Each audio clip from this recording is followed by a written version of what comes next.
Sutapa. Sutapa's travel ব্লগে আপনাদের সবাইকে স্বাগত। ডুয়ার্সের গরুমারা জঙ্গলের ভিতর নেওরা জঙ্গল ক্যাম্পের রিসর্টে ছেলে মেয়ে সহ একটি রাত বেশ ভালোই কাটলো। আজ এখান থেকে ব্রেকফাস্ট করে আশেপাশের জঙ্গল, ওয়াচ টাওয়ার, নেওরা নদী দেখে এবারে বেরিয়ে পড়লাম বাগডোগরার উদ্দেশ্যে। আর এই যে NH-31 থেকে এসে সোজা ঘন জঙ্গলের ভিতরে আমরা ছিলাম এ পথে। এবারে চলুন উল্টো পথে শুরু করব পথ চলা। এ পথেই আধ ঘন্টা বাদেই পড়বে গাজলডোবা টুরিস্ট স্পট। ইচ্ছা আছে সেখানে দাঁড়িয়ে খানিক ঘুরে নেব। তাই নেওরা নদীর পাশেই তো আমরা ছিলাম। নেওরা চেল নদী একসাথে।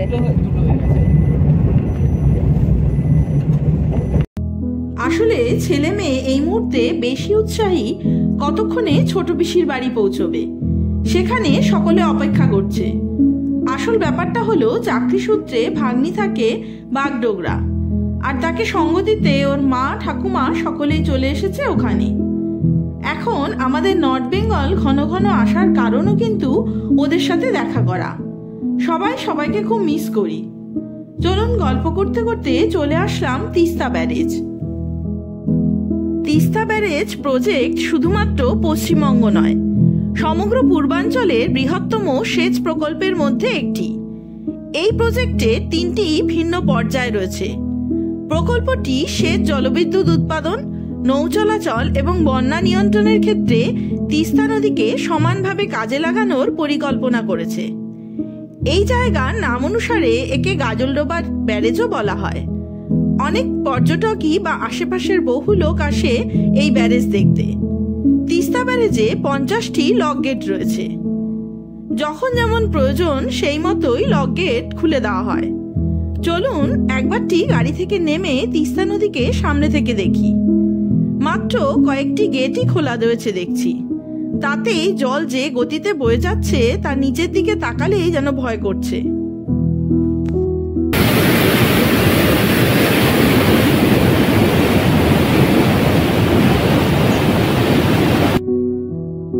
তিস্তা নদী সিকিম, ভারত আর বাংলাদেশের মধ্যে দিয়ে বয়ে গেছে।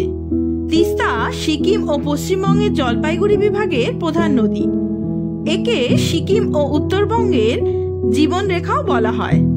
সিকিম আর পশ্চিমবঙ্গের ওপর দিয়ে প্রবাহিত হওয়ার পর বাংলাদেশে প্রবেশ করে তিস্তা ব্রহ্মপুত্র নদের সাথে মিলেছে। প্রায় 1/2 কিলোমিটার জুড়ে এই তিস্তা ব্যারেজ। রাস্তার একধারে দাঁড়ালে দেখা যায় কটি লক গেট খুলে দেওয়া হয়েছে, আর আরেক ধারে দাঁড়ালে দেখা যায় কিভাবে প্রবল গতিতে জল বয়ে চলেছে। তবে জল কতটা কখন ছাড়া হবে তার একটি নির্দিষ্ট পরিমাপ আছে। শীতকালে এই রূপ আবার বর্ষাকালে পুরোপুরি পাল্টে যায়। চলুন তিস্তা ব্যারেজ তো দেখা হলো, এবার না হয় সামনের দিকে এগোনো যাক। এটি হলো গাজলডোবা টুরিস্ট স্পট। বাঁদিকে তিস্তা নদীর ধার বরাবর রাস্তাতে বিভিন্ন ধরনের খাবারের দোকান বসে। আবার সেদিক থেকেই নদীতে জল কম থাকলে নৌকাতেও ঘোরা যায়, কিন্তু সেসব জমজমাট হয়ে উঠবে খানিক বাদে। এখন সবে সকাল 11:30 মতো বাজে, আর ডান দিকের রাস্তা সোজা গেছে গাজলডোবার মেইন স্পটের দিকে। চলুন চলেও এসেছি, আশপাশটা না হয় ঘুরে দেখে নিই।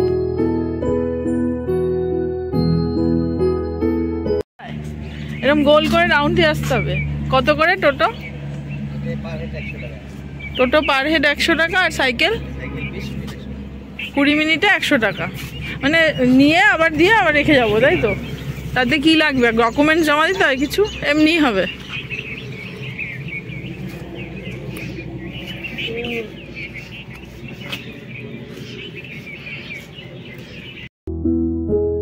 টোটো আর সাইকেলে করে ঘোরার ব্যাপারটা কিন্তু বেশ মজাদার। হাতে সময় নিয়ে আসলে ঘুরে দেখতে পারেন। এত সুন্দর চারিদিকের পরিবেশ যে ভালোই লাগবে। আজ সকাল থেকেই ভীষণ কুয়াশায় ঘেরা পরিবেশ, তাই দূরের কিছু এখনো ভালো করে দেখা যাচ্ছে না। বিশেষ করে জল আর আকাশ আলাদাভাবে বোঝাও যাচ্ছে না। ওই যে তিস্তা ব্যারেজের উপর দিয়ে আমরা আসলাম, এসে ডান দিক দিয়ে টার্ন নিলাম, এবার গোল করে ঘুরে আসবো। এটাই গাজলডোবা। উত্তরবঙ্গ ঘুরতে এসে এ পথে গিয়েছি বেশ কয়েকবার, কিন্তু গাজলডোবা ঘুরে দেখা আমার এই প্রথম। ইচ্ছে ছিল সাইকেল নিয়েই একবারটি গোল করে ঘুরে আসা। এইখানে নৌকা ভ্রমণ হয়, এদিকে হয় নৌকায় করে চড়া যায়, এদিকে হয় নৌকায় করে চড়া যায়। এখন হয় না বিকেলবেলা? কোথায় নৌকা? গাড়িটা লাগছে না ওখানে, নিচে একটা আছে যে, হ্যাঁ ওখানে। আর অন্য কোথাও হয় নৌকা চালানো? শুধু এখানেই হয়। এবারে চলুন যাওয়া যাক গাজলডোবার মূল আকর্ষণের দিকে। যারা বার্ডিং ভালোবাসেন তাদের জন্য এই জায়গাটি হলো স্বর্গ। শীতকালে প্রচুর বিদেশি পাখির আগমন হয় এখানে। গাজলডোবা জলপাইগুড়ি জেলার একটা ছোট্ট গ্রাম, কিন্তু একদিকে তিস্তা নদী আর তার ব্যারেজ, আর দূরে পাহাড়, এমনকি পরিষ্কার আকাশে কাঞ্চনজঙ্ঘাও দেখা যায়। সে কারণে প্রকৃতি পাগল সকলের কাছে জায়গাটি খুবই প্রিয়। তিস্তা নদীর জল থেকেই তৈরি এই বিল। এই বিলে রয়েছে প্রচুর নৌকা, যাতে করে পাখি দেখার ব্যবস্থা রয়েছে। নিচে নামার সিঁড়ি এই একটাই, আর সামনে আছে সিঁড়ি? ওই পাশে আর একটা আছে। নৌকায় কত দূর নিয়ে যাও? হ্যাঁ 1.5 কিলোমিটার নিয়ে যাও, আবার 3 কিলোমিটার নিয়ে যাও।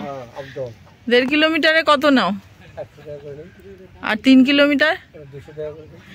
এটা কি? এটা একটা নালা, মানে তিস্তারি জল এসছে? কোথায় গিয়ে মিশেছে এটা? এইটুকুনি শুধু? পাখি, তিস্তার জলটা ঢোকে এখানে? পাখি আসে কখন এখানে? শীতকালটায় আসে। আসছে, ভেতরে গেলে দেখা যাবে? কতক্ষণ লাগে? 3 কিলোমিটার আপ ডাউন 40 মিনিট লাগে। 3 কিলোমিটার আপ ডাউনে 40 মিনিট, আর যেটা 100 টাকা সেটা আপনার 20 মিনিট লাগে। 100 টাকারটা 20 মিনিট লাগবে। দাঁড়াও দেখি জিজ্ঞেস করি।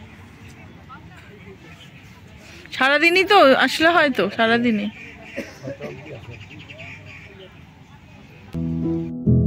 স্বচ্ছ এই বিলের জলে নৌকা বিহারও মনে রাখার মতো। তবে পাখি দেখার জন্য ছাউনি ছাড়া নৌকাই best. Ruddy shelduck, northern shoveler, gadwall, Eurasian wigeon, red crested pochard, common pochard, বিভিন্ন ধরনের হাঁস, অস্প্রে, তাছাড়াও আরও নানা ধরনের পরিযায়ী পাখিরা আসে এখানে।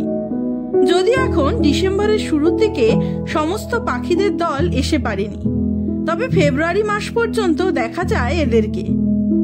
সন্ধে সূর্যাস্তের দৃশ্য উপভোগ করাও এখান থেকে এক অসাধারণ। ছেলে মেয়ে কেউই গাড়ি থেকে নামেনি, তাই এবারের মতো গাজলডোবাতে আর আমার নৌকা ভ্রমণ করা হলো না। পরের বারের জন্য তোলা থাকলো। শিলিগুড়ি থেকে প্রায় 3 কিলোমিটার দূরের এই 1 ঘন্টার রাস্তা পেরিয়ে চলে আসেন বহু মানুষজন।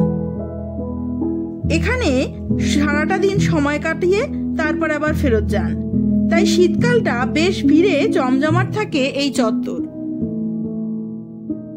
গাজলডোবাতে থাকার জন্য রয়েছে বেশ কয়েকটি রিসর্ট। তার মধ্যে ওয়েস্ট বেঙ্গল ট্যুরিজমের ভোরের আলো আর গাজলডোবা ইউথ হস্টেল বেশ পপুলার। এখানে আসার জন্য কাছাকাছি রেলওয়ে স্টেশন নিউমাল জাংশন। নিউমাল জাংশন থেকে এখানকার দূরত্ব 26 কিলোমিটার। সময় লাগবে ওই আধ ঘন্টা মতো। এ রাস্তার এক পাশে তিস্তা নদীর সবুজ রঙা জল বয়ে চলেছে, আর আরেক প্রান্তে বিলের জলে ভেসে চলেছে নৌকা। বিলের পাশেই আবার বৈকুণ্ঠপুর জঙ্গল। চারিদিকে শুধু পাখিদের কিচিরমিচির।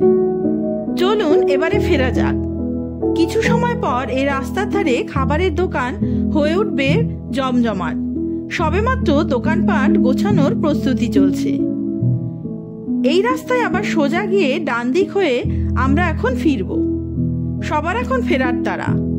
যাওয়ার আগে দেখে ফিরবো হ্যাঙ্গিং ব্রিজ। বিলের ধার ঘেঁষে রাস্তা গিয়ে বাঁদিকে কিছুটা গেলেই ডান দিকে পড়বে ভোরের আলো রিসর্ট।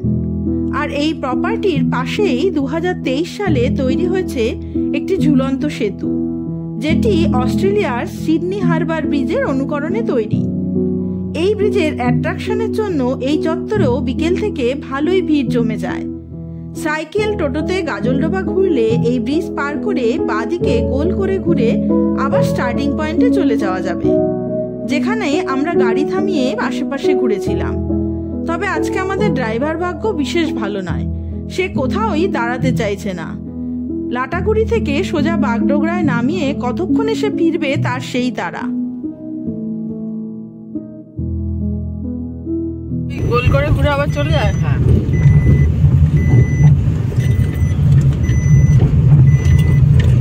আর আমরা এদিকে কোথায় যাচ্ছি? এদিকে শিলিগুড়ি।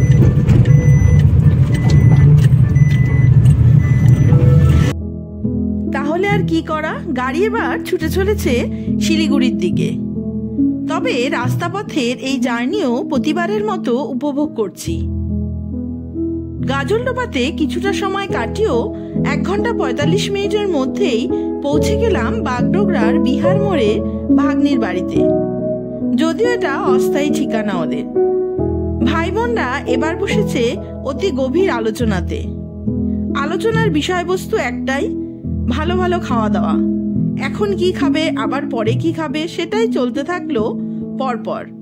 শেষমেশ আবারও খাওয়ার জন্যই সন্ধেটা কাটলো শিলিগুড়ি সিটি সেন্টারে। আজ তবে এই পর্যন্তই থাক। আপনাদের সাথে দেখা হবে নতুন একটা ব্লগ নিয়ে, নতুন আর এক জায়গায়। নমস্কার।